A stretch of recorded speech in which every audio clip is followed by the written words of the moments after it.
makapangyarihan mong gawa. Sa limang mga lahi, kadakilaan mo'y makikita, kahanga-hanga mong pagkilos, aming inaasam ang iyong ginawa, makapangyarihan mong gawa. Pupurihin ka, sa iyo ay sasamba, walang hanggang pag-ibig mo'y maranasan. Ikaw ang aming dakilang Diyos, sa lahat ay hahayag, katapatan at kadakilaan mo, Jesus.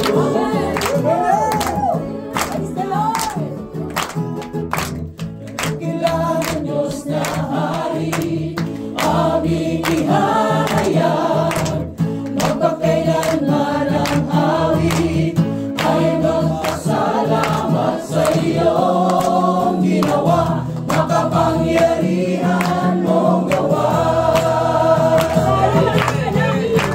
Sa limang mga lahi, kadakilaan mo'y makikita, kahanga-hanga mong pagkilos, aming inaasam ang iyong ginawa, makapangyarihan mong gawa.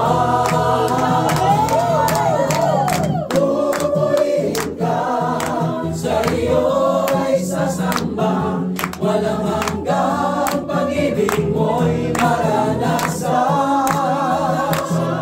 Ikaw ang aming dakilang Diyos, sa lahat ay hahayag, katapatan at kadakilaan mo, Jesus. Amen. Pupurihin ka, sa iyo ay sasamba, walang hanggang pag-ibig mo'y maranasan. Ikaw ang aming dakilang Diyos, sa lahat ay ihahayag, katapatan at kadakilaan mo, Jesus. Pupurihin ka, sa iyo ay sasamba, walang hanggang pag-ibig mo'y maranasan.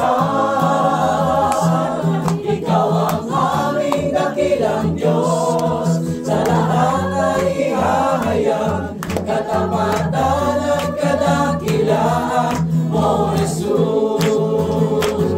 Katapatan at kadakilaan mo, Jesus.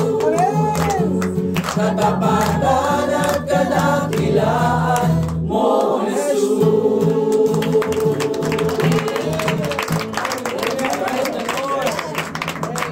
ay pagharian mo.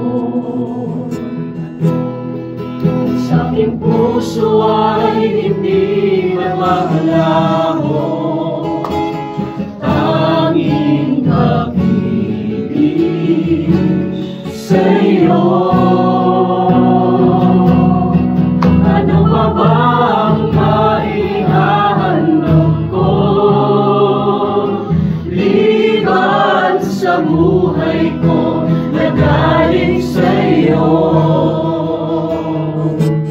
Kung ano man sa sandali, ito'y tanga, at mga bagay na tinuring kong yaman, ito'y hindi pa rin sapat sa alay na nararapat sa iyo.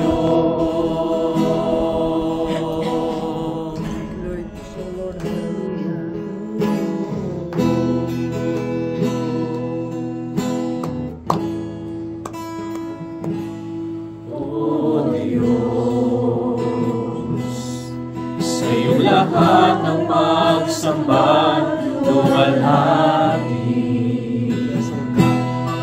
maging ang pinakamainam kong awit ay awitin sa iyo.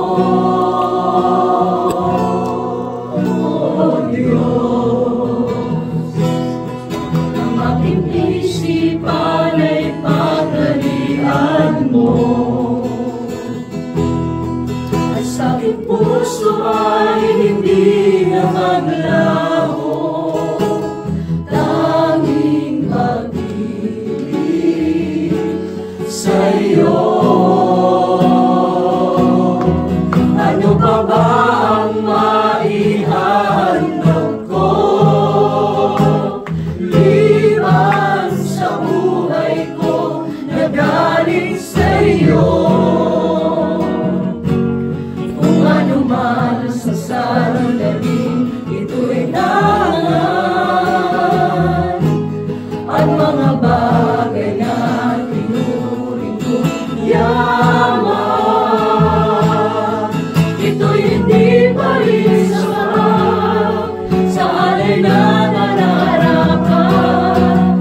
Ano ba ang maihahandog ko, liban sa buhay ko na galing sa'yo? Kung ano man sa sandaling ito'y nangan, at mga bagay na pinunin ko yaman, ito'y hindi pa rin sapat sa alay na nararapat. Ano ba bang may Ano pa ba ang maihahandog ko, liban sa buhay ko na galing sa'yo? Kung ano man sa sandaling ito'y nangan, at mga bagay na pinunin ko yaman, ito'y hindi pa rin sapat sa alay na nararapat. Ano pa ba ang maihahandog ko, liban sa buhay ko na galing sa'yo? Kung ano man sa sandaling ito'y tangan,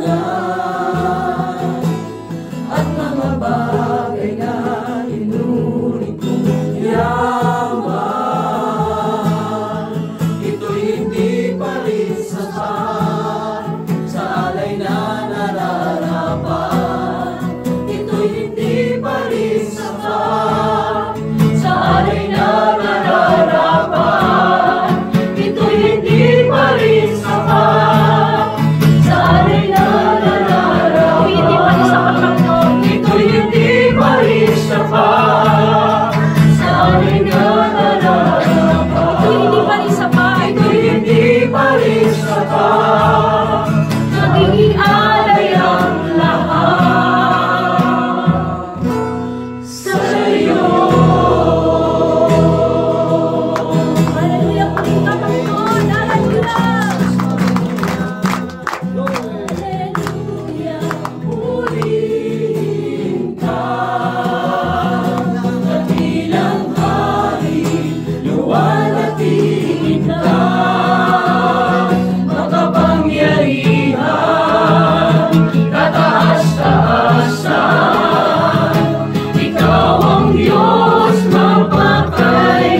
kapangyarihan, kataas-taasan. Ikaw ang Diyos magpakailanman. Hallelujah, purihin ka. Dakilang hari, luwalhatiin ka. Makapangyarihan, kataas-taasan. Ikaw ang Diyos magpakailanman. Ikaw ang Diyos magpakailanman. Ikaw ang Diyos magpakailanman.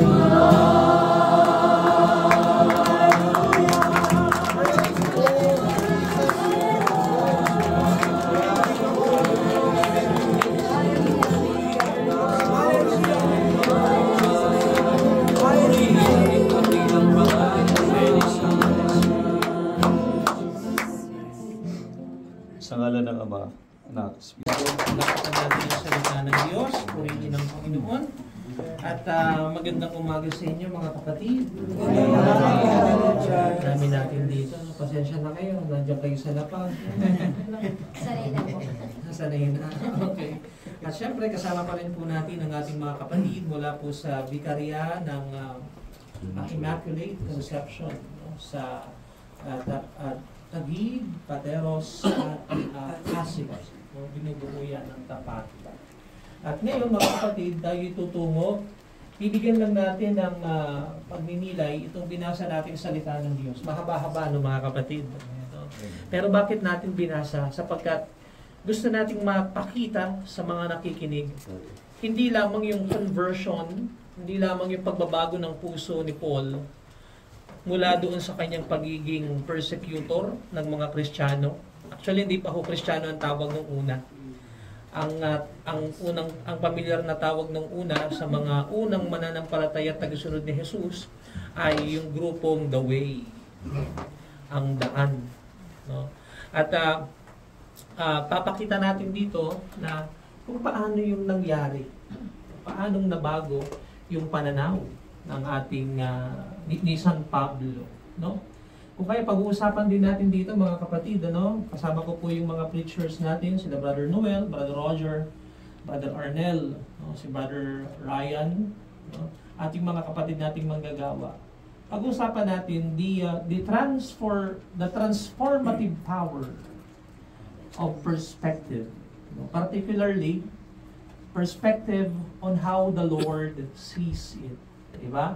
Yan ang tatalakayin natin. At syempre, no, papangunahan muna naming mga naghahayag ng salita ng Diyos. May mga kasama ko dito mga disciple. Kaya niyo pa ba? Kaya pa. Ayan. Kaya pa. No? Sige po, baka may gusto sa inyong magbahagi, no? Kung ano yung nalalaman ninyo patungkol sa marahil pag-usapan natin. Bakit ba mahalaga ang pagkakaroon ng isang mabuti at magandang pananaw sa ating paglilingkod?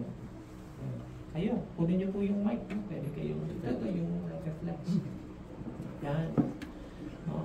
Palagay niyo ho yan. Brother Roger. Good morning po sa lahat ng listeners ng DWXI, ang pinagpalang himpilan, at sa mga kasama natin nandito na halos yung iba ay wala na yatang tulog at mga inaantok pa pare-pareho.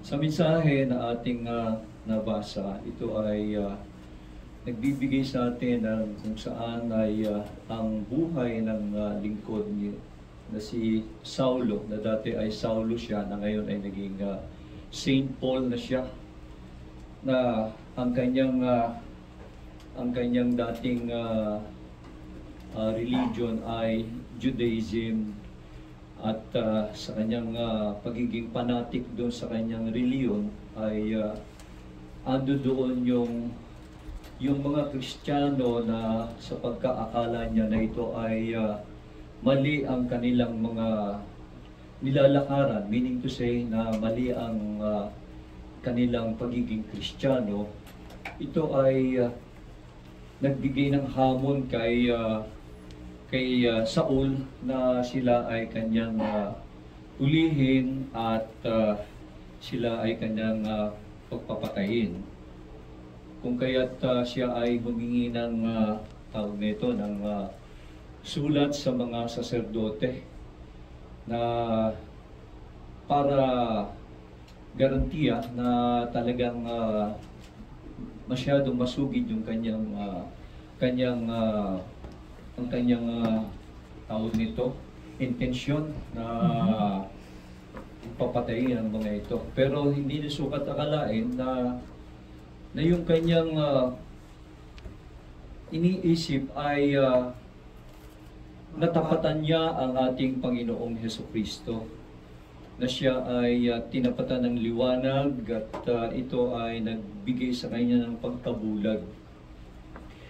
Nabulag yung kanyang paningin at dito siya ngayon nagkaroon ng kaliwanagan na yung palang kanyang mga nais hulihin at pagpapatayin ay ito pala ay totoo na mga na bilang suporta ng ating Panginoon, ng mga Kristiyano, ay mismo ang Panginoong Hesukristo na ang humarap sa Kanya para ipakita sa Kanya na maling-mali yung Kanyang ginagawa. At doon siya naliwanagan. Kaya tinanong niya, Panginoon, sino po kayo? Nagpakilala ang Panginoon na ako ang Panginoong Hesukristo. So dito ay sa buhay natin, kasi na bilang tayo ay totoo, kahit man ako, na ang aking intensyon dati ay material, puro pagpapayaman ang nasa sa isip ko, na halos wala talagang panahon na para magsimba, wala akong panahon na para manalangin, kundi ang iniisip ko ay pera. Pero nung ako ay dumating doon sa punto na yung aking pagiging buy and sell ng kotse, na dito ay nagamit na ako ay hindi na nakapagbenta na ng kotse. Nagnilay na ako sapagkat nung period na yun ay medyo uma-attend na rin ako, na ang nangyari noon is bakit hindi na ako makapagbenta ng kotse. Tinanong ko na mismo ang Panginoon. Sabi ko, Lord, wala na akong pera. Ubus na. May pamilya ako. Paano po ito? At ang sabi sa akin ng Panginoon, maglingkod ka na sa akin. Pag sumakitan mong pagharian kita at mamuhay ka lang ayon sa aking kalooban at ipagkakalob ko sa iyo ang iyong pangangailangan. So by that period, doon ako ngayon naliwanagan na sabi ko, akala ko ito lang ang buhay na para sa pangmaterial. Hindi pala. Ang pananaw pala ng Panginoon ay kakaiba sa pananaw na aking nasa sa isip. Kaya sabi nga ng Biblia, my thoughts are not your thoughts. My ways are not your ways. Kaya doon ay punta na ako ng Abursolo at nag-apply na ako. At salamat sa Diyos at pinalad naman ako at nakapaglingkod ako sa Diyos. At doon ko naintindihan at naunawaan, totoo, hindi lang pala sa pera nabubuhay ang tao, kundi sa bawat salita na namumutawi sa bibig na ito. Amen. Amen. Wala ba kayong kamay para?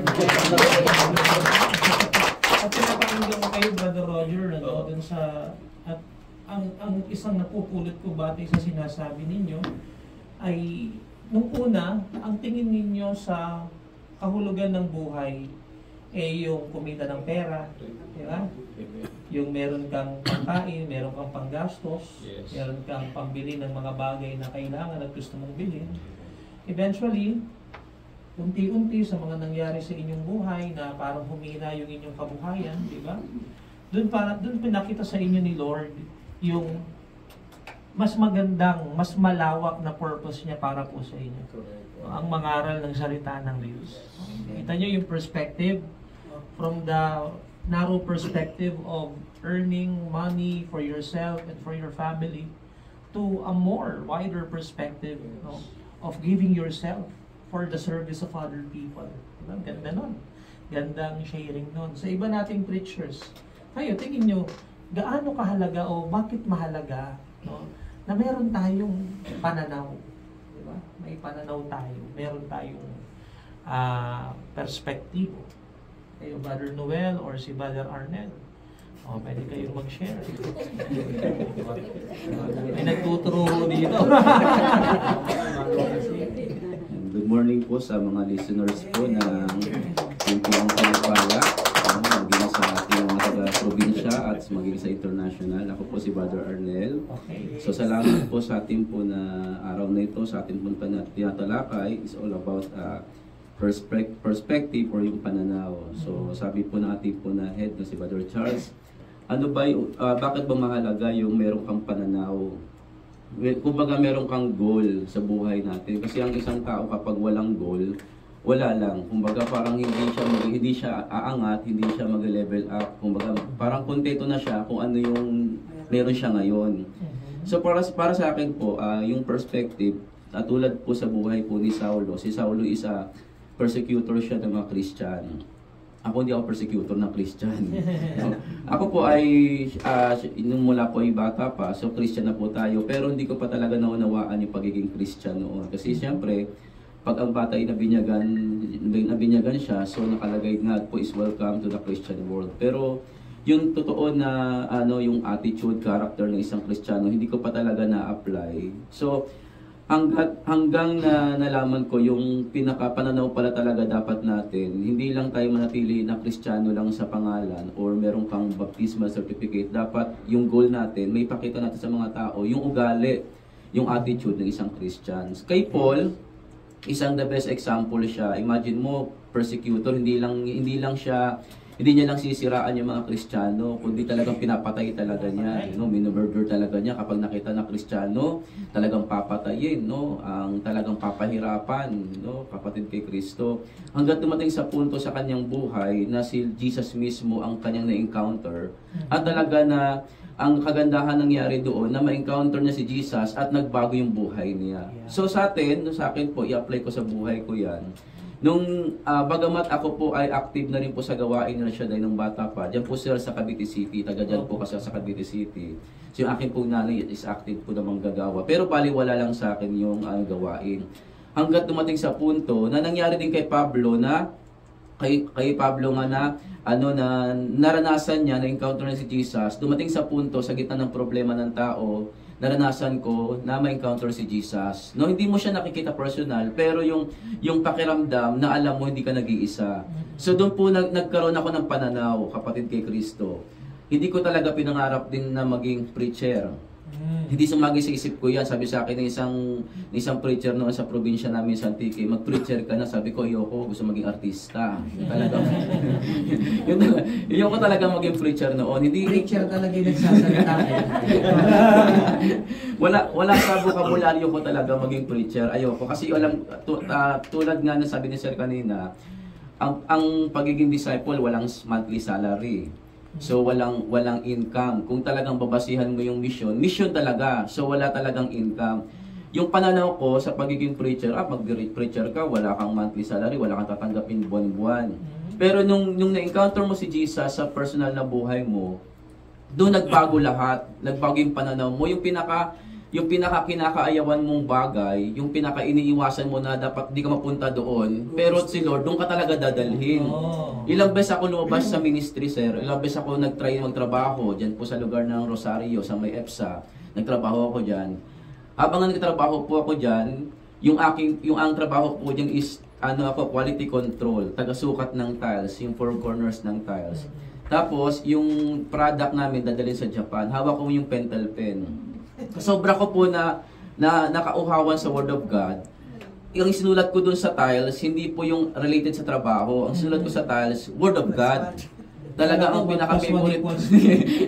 Ang nakalagay doon talaga yung Matthew 11:28 na favorite verse ko. Inalatag na siya, dumaan yung employer naming Japanese. Sabi ng Japanese na employer namin, ay nakasulat dito, sabi ng team leader namin, Sir, Word of God. Sabi niya, hindi siya related sa trabaho. Ipinatawag ako sa HR at binigyan ako ng 2 weeks suspension. So kapatid kay Kristo, so doon ko na unawaan na yung pananaw ko ba na gusto kong kumita ng pera. Kasi pag dumating sa punto magkakapamilya na ako, hindi ko mapapakain sa kanila yung Biblia. Totoo yan, no? Kasi nga, kailangan natin magka-income. Pero sabi ko nga, gusto kong mag-abroad, gusto kong sumakay ng barko. Seaman po ako, kapatid kay Kristo. Pero iba talaga yung way ni Lord, eh. Iba yung pamamaraan ng Panginoon, eh. Kung ano yung gusto mo at ayaw ng Lord, wag mo pilitin. Struggle ka talaga. Na-experience ko talaga, struggle ako. Nung ako po yung suspended ng 2 weeks, sabi ko, babalik na ako sa probinsya at atin ako ng anniversary. Umatin ako ng anniversary at doon sabi ko, Lord, pag umatin ako ng anniversary, magbigay ka sa akin ng isang senyales at ako ay mag-resign na sa trabaho. Pagbalik ko sa Antique at si Lord nagbigay ng senyales sa akin, pag bumalik ako ng Cavite, nag-file ako ng resignation letter at pagkatapos, kapatid kay Kristo, pagka-file ko, no, automatic, kapatid, sabi ko, babalik na ako sa probinsya at ako ay magpo-full-time na preacher. No? At salamat sa Panginoon, no, dahil sa perspective na yun, sa pananaw ko na mula sa pagiging ayaw kong maglingkod, dinala ko ni Lord doon at malinaw sa akin, yung paglilingkod na ito ay talagang binubuhos ng Lord yung pagpapala sa buhay ng tao. Maraming salamat po, kapatid kay Kristo. Ganda ng sharing, almost the same kay Brother Roger. Yes. Na from the perspective na yung practicality, napunta sa perspective naman ng paglilingkod sa Panginoon.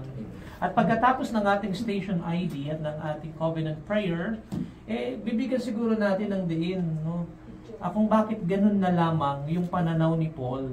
Yes. Kasi baka mamaya naman, sa version nating mga Christian, parang ang sama-sama ni Paul, di ba? Babalansehin natin kasi may pinanggagalingan si St. Paul kung bakit ganun yung una niyang pananaw, no? Sa grupong The Way o ngayon ay Christianity. No? Sige, share nyo yun, ha? Sis, kayo, abono ba kayo? Madalas. Kayo, madalas kayo nag-aabono? Madalas po yan. Valid yun. That's real.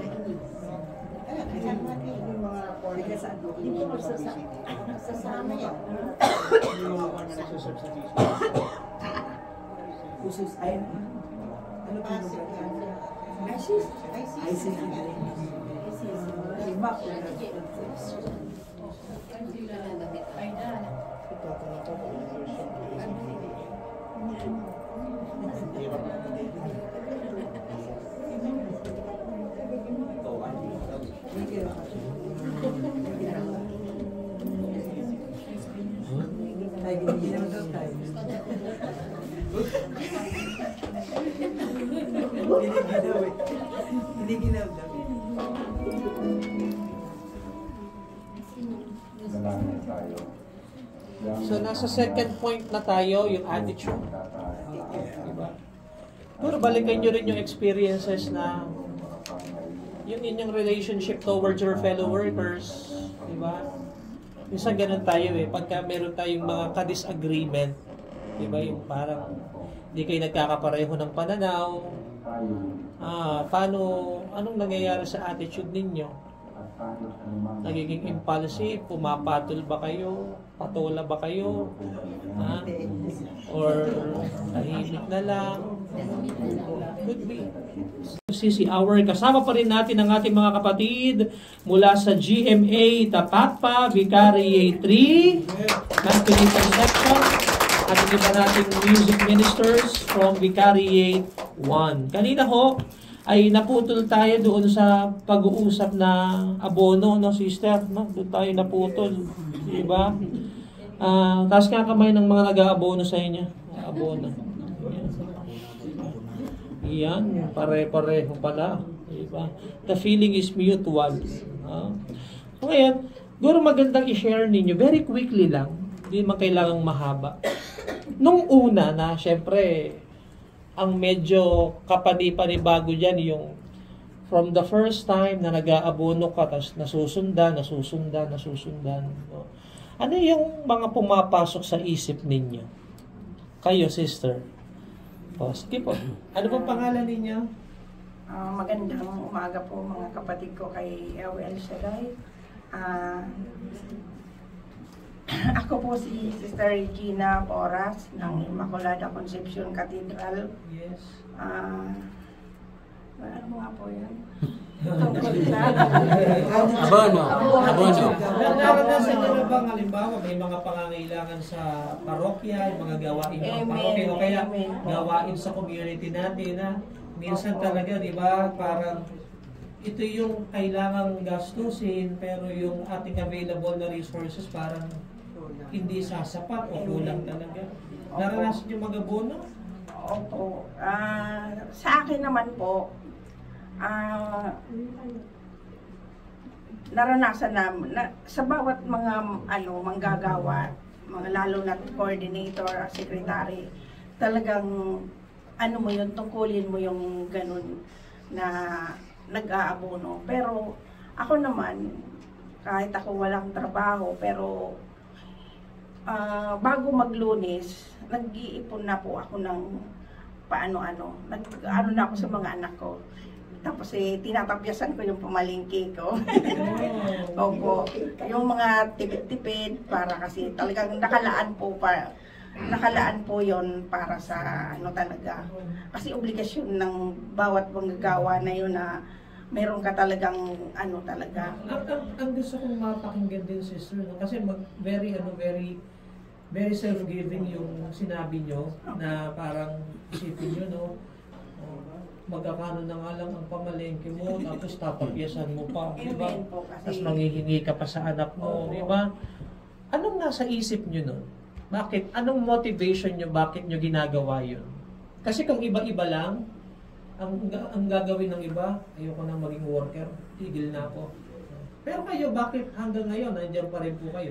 Anong motivation ninyo? Mas mainam pa yung magbigay kaysa ikaw ang bigyan dahil si Lord ang bahala na magbigay ng pagpapala sa mga taong mapagbigay. Amen. Amen. Praise the Lord.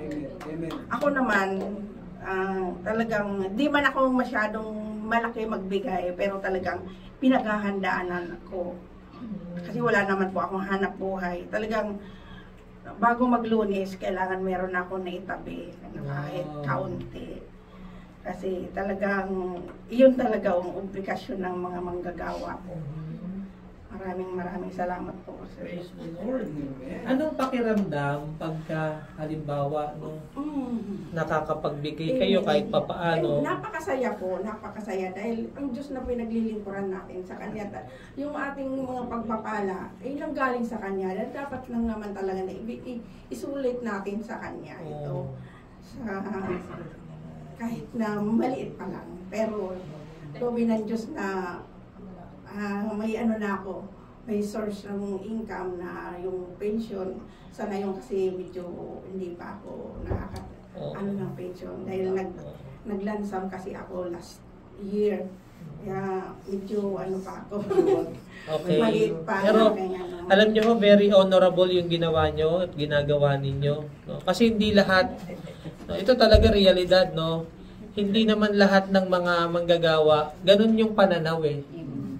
Yung iba, ang tingin nila dahil, wala na talaga akong maibibigay, ganito lang ako, senior na ako, naging Batanggenyo, di ba? No, pero si sister, kita mo kung paano siyang, ewan ko, pero ako magsasabi parang, di ko alam kung kaya ko yung ginagawa niyo. No, pero nakakahanga po yung ginagawa ninyo. At kapuri-puri yung inyong ginagawa. No? Palakpakan naman natin ang Panginoon. Ng Diyos, no? Ang kanyang pananaw at ang attitude niya whenever she gives, hindi naman ako pababayaan ni Lord. Ganda nun. O kayo, sister, anong attitude ang inyong sige nga. Labas ka na lang. Attitude. Sige po, pakilala kayo. Very quick. Isang pagpalang umaga po Brother Mike at sa kanyang buong sambahayan at saka po yung mga tagapagkinig po ng gawain Yahweh El Shaddai. Magandang umaga po at sa ating mga kasamahan dito na nandito. Pangalan niyo po. Pangalan niyo? Ako po si Sister Aida Capini. Pinagbuhatan po ako ng Pinalad, Nagpayo. Isa po akong sa Pinalad na nabunot sa music ministry po. Wow. Noong year 2000,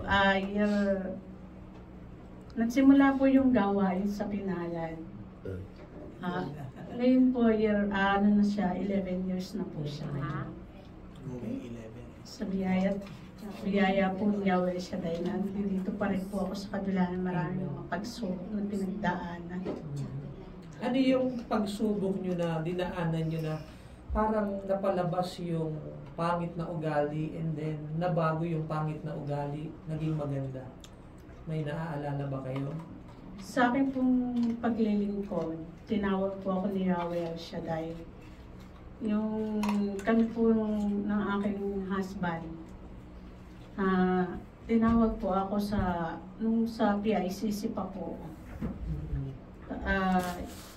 Yung asawa ko po, ginagamit po talaga siya para ako po hindi maging tumugon sa paglilingkod. Sinuuna, magulo yung pamilya namin. At yung husband ko, nung una, siya yung mainom siya. Hanggang sa tumigil ako 3 times lang po akong umattend ng gawain sa PICC noon. Hanggang sa tumigil naman po ako dahil niisip ko yung pamasahe. Dumating po yung panahon na yun na yung aking asawa sa kakapanalangin ko na hipuin siya ni Lord na makalaya siya sa pag-iinom. So yung Biyernes, Sabado, Linggo, nagiinom siya. Kaya iniling ko sa kanya na palayain siya sa ganung bisyo. Dumating po pala yung time na yung gumagawa ng paraan si Lord. Nagkasakit po siya, nag-50-50 po siya. At nagkaroon siya ng maraming komplikasyon. Yung palang oras po na yun na wala ako, bigla na lang na dumating na 2 weeks hindi siya kumakain. Pala, may sakit na siya. Nagkaroon siya ng bukol sa atay. Yung buong atay niya maraming bukol yun. Sinugod ko siya, wala na siyang malay. Sa pagdating namin sa ospital, sabi ng doktor, buti dumating ka kaagad. Kasi 20 minutes na lang, wala na yung asawa mo, sabi sa akin.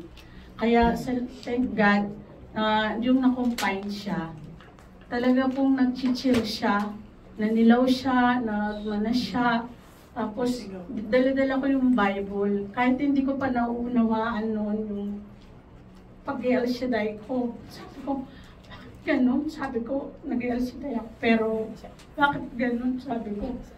Yung asawa ko, nag-50-50, sabi ng doktor, anong ginagawa para gumaling yung asawa? Para tuluyan siyang mapalakas, sabi sa akin. Ginagawa ko po, anong ginawa ko, binabasahan ko siya ng Bible kahit hindi ko po naiintindihan. Kasi yung bata pa ako, madasalin ako. Yung ginawa ko, sabi ko, hindi ko kayang mabuhay na ako lang magpalakas ang anak ko, apat po yung anak ko babae. Hindi ko kaya, sabi ko. Alam niyo po yung ginawa ko, siguro nakakahiya talaga yung ginawa ko. Umakit ako dun sa ospital ng PCGH. Hanggang 3rd floor. Ginawa ko talaga yun. Umakyat ako doon, tinipa ko yung kamay ko na gano'n. Tapos tumingala ako sa langit gabi. Sabi ko, Yahweh El Shaddai, maglilingkod ako sa iyo. Pagalingin mo lang yung asawa ko, sabi kong gano'n. Alam niyo po, napakabuti ng Diyos. Pagbalik ko doon sa asawa ko, saan kagaling, sabi niya. Pero 50-50 po talaga yung asawa ko. Na lumaki yung tiyan niya. Tapos hindi ko pinapakita sa kanya na masakit yung nararamdaman ko, umiyak ako kasi gusto ko pa rin ipakita sa kanya na yung malakas ako kasi baka mamaya makita niyang na gano'n ako, lalo siyang kasi gusto ko pa siyang mabuhay. Alam niyo po, napakabuti ni Yahweh El Shaddai. Yun na po pala yung umpisa ng pagtawag niya sa akin. Yung dinipa ko yung kamay ko, sabi ko, susunod ako sa'yo. Sabi ko, basta pagalingin mo lamang siya. Sabi ko, noong mga panahon po yun, at 3 po yung anak ko, isang college, 2 high school. Alam niyo po, napakabuti ng Diyos. Pinagaling po yung asawa ko nung po panahon na yun eh. Namamalimos po ako kung saan-saan.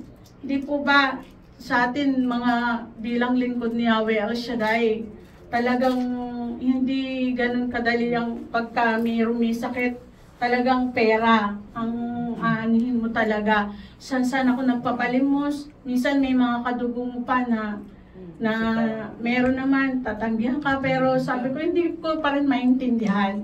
Pero sa biyaya tabag ni Yahweh El Shaddai, yung palang oras na yun, unti-unti niya na akong inuhubog. Tapos pinagaling po yung asawa ko. Tapos bigla pong wala akong pamasahe sa Ambil. Nag-chapter na lang ako sa Pinagbuhatan tsaka sa San Lorenzo. Ito po kaming mga magkakasabay na attender doon sa gawain na yun. Gusto daw nila magtayo ng gawain sa Pinalad.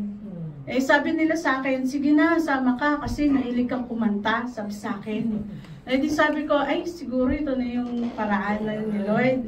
Tapos hindi ko alam na yung palang ano na yun na ang dapat prayer lang. Naging gawain agad-agad. Kasama namin nagtayo nag-upis si Brother Roger Valencia. Siya po yung kasama namin noon.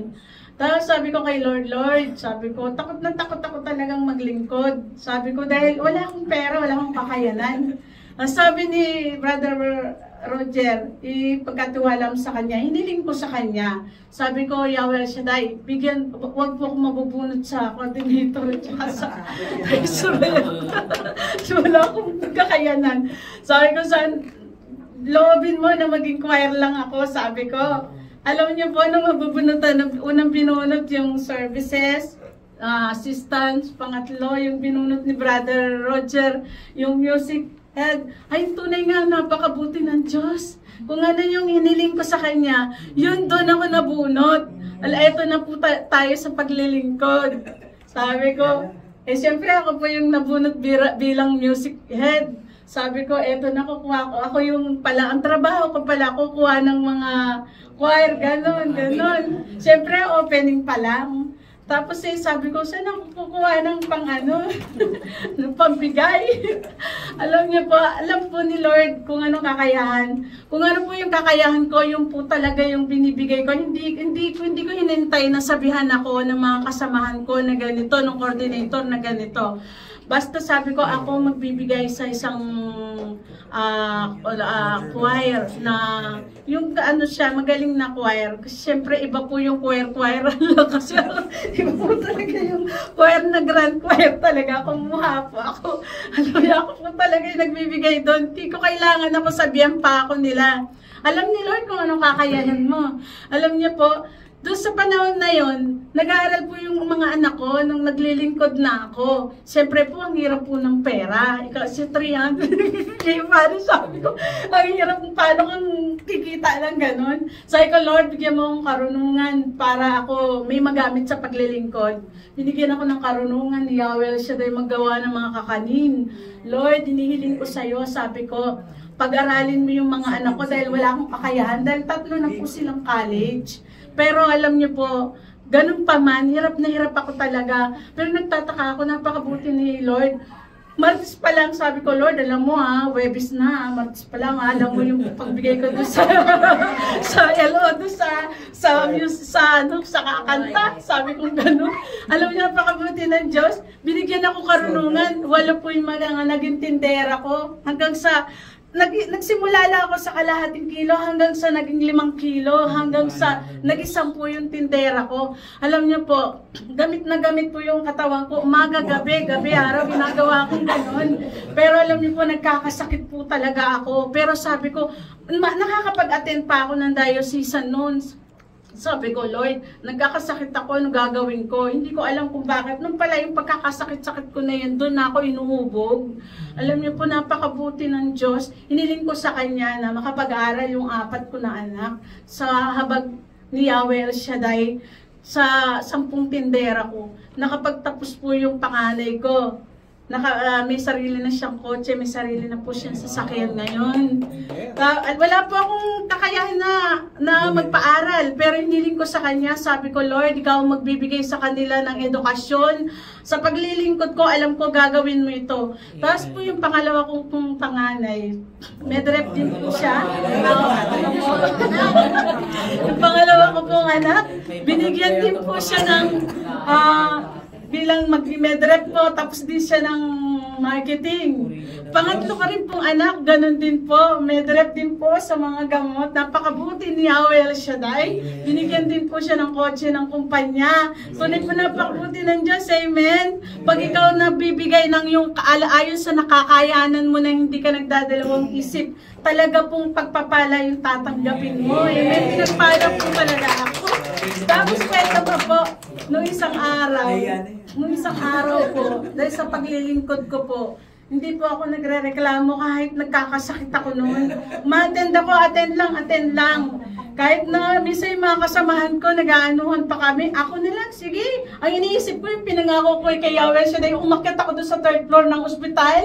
Nagsigaw ako doon, Lord, maglilingkod ako sa'yo. Iniisip ko yung pangako ko sa Kanya. Napakabuti ni Yahweh El Shaddai. Nung anong Huwebes po, sabi ng anak ko, Mama, sabi niya ganun, kaya pala ako pinapakuha ng boss ko ng passport. Yung pala, papupuntahin ako sa Hong Kong, merong reward sa akin. Amen. Alam niyo po, hiniling ko kay Yahweh Shaddai na bigyan silang karunungan na mag-drive. Kasi puro po babae, mga anak ko, matatangkad, magaganda. Pero alam niyo po, sabi ko, Lord, sabi ko, natatakot ako, baka mamangga sila. Sabi ko, baka mamangga sila. Lahat sila magkakaroon ng sasakyan. Tunay po walang imposible kay Yahweh Shaddai, di ba? Alam niyo po ngayon, lahat po sila may kotse, nagdadrive sila. Yung anak ko po, aalis po siya sa next week, pupunta ng Hong Kong. At may reward din po sa kanya ng, bibigyan daw siya ng Seiko na relo na nagkakahalagang 18,000, bibigyan pa siya ng baon. Kaya Lord, anak, sabi ko, ibalik natin kay Yahweh siya na yung pagkapala. Siguro po, ito na po talaga yung time talaga na biniloob niya. Nung isang araw, nung nag-attend po tayo ng meeting sa San Lorenzo, sabi ni Sister Amelia, Sister Aida, sumama ka ha. Sabi ko kay Sister Amelia, bahala na. Sabi ko gano'n, yung mga ako. Sabi ko gano'n. Tapos kahapon lang po ako umabol. Na sabi ko, Sister Amelia, meron pa po bang slot? Sabi ko, urong sulong po talaga ako. Nanginginig ako kahapon, magte-text ako. Sabi ko, natatakot ako kung a-attend ako. Hindi, natatakot ako, nalalamig ako, naninervous ako. Magchat-chat na ako, natatakot ako. Bakit kaya? Sabi ko gano'n. Pero ito po pala yung kalooban niya na maka-attend ako dito. Napakabuti po naman. Magtiwala lang po tayo kay Yahweh El Shaddai sa paglilingkod. Kahit anong mangyari. Nagkasakit po ako, na-operahan po ako ng mga panahon na yun, gumagawa po ako ng kakanina, 10 po yung tindera ko. Nagkaroon po ako ng bleeding, 2 taon po akong tinudugo. Napakabuti ni Lord. Kasi po, talagang sumabay dun sa paglilingkod ko, sa pag-aaral ng mga anak ko. Akala ko mamamatay na ako, pero talagang wala siyang lingkod na pinabayaan. Ako po ngayon, na-operahan, tinanggalan na ako ng matres. Pero ito po, napakabuti ng Diyos sa biyaya ni Yahweh Shaddai. Narito pa rin po ako upang maglingkod. Bagamat ako po nagkukulang minsan, humingi po ako ng tawad, minsan nagdadalawa isip ko kasi po, sabi ng asawa ko, baka mami, hindi mo kaya, magkasakit ka. Hindi, basta kay Yahweh El Shaddai. Ang isipin natin, kako, yung kabutihan na ibabalik pa ni Yahweh El Shaddai sa atin ng kalusugan. Amen. Kaya Lord, nagpapasalamat po ako sa biyaya na binigay mo sa akin mga anak. Dalayan ko po, Lord, ingatan mo sila sa pagdadrive nila araw-araw. Sabi ko, Lord, samahan mo silang libo-libong mong anghel, hawakan mo yung mga kamay ng 3 kong anak sa pagdadrive nila sa pagtrabaho na kasi po lahat ng mga ospital iniikutan nilang 3. Kaya Lord, sa iyo po ang papurit, parangal, pagbalhati, Lord, Yahweh Shaddai, maraming salamat sa lahat ng mga biyaya. Amen. Kalaki ba rin mo? Sis, malaki ang bayad nyo kasi yung airtime nyo mahaba ha. Pero alam nyo, napulot ko kay sister, maganda, sabi niya, para naging bago niyang pananaw, no? Yung pananaw ng isang taong may pagtitiwala at pananalig sa Diyos. Kasi sa totoo lang, ang paglilingkod naman talaga, hindi mo yan kayang mag-isa. Lalo na, may mga tungkulin tayong kailangan punuin, kailangan gampanan. Pagka ikaw yung klase ng lingkod na nakatingin ka lang sa bagay na meron ka, kakapusin ka talaga eh.